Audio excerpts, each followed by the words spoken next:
ისრაელს გამოუცხადა სოლიდარობა და უსულო გამარჯვება და დედამიწაზე ერთი ბოროტი სახელმწიფო და მის მეთაური უნდა დამთავრდეს და მინდა ერთი რამ თქვა, აი უკრაინელი ხალხის დამსახურება ამ წუთას რომ პუტინი ჩაჯმული რაღაცას ლუგლუღობს და ვერაფერსაც ვერ ეხმარება ირანს, როგორც ვერ ეხმარა სირიას და მხოლოდ დარჩა ერთი ფუნქცია პუტინს და რუსეთს, რომ ასეთი აითოლა ხომეინები და ასეთი დიქტატურები შეიფაროს თავის ქვეყანაში.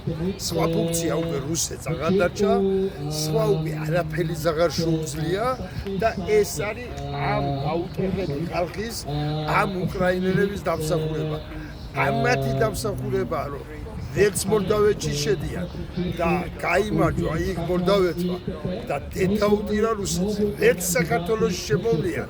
რამე თუ ესენი აღმოჩნდნენ მებრძოლები და დედასუტირებენ რუსეთს. მე ამაში ვარ დაწვრილებული და მინდა მოგიწოდო ყველა ქართველს.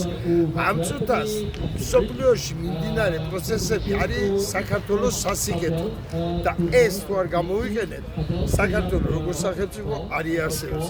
ამიტომ ძის ოლიგარქია, ცეცხლი ოლიგარქია გაუმარჯოს თავისუფალ უკრაინას, გაუმარჯოს თავისუფალ საქართველოს.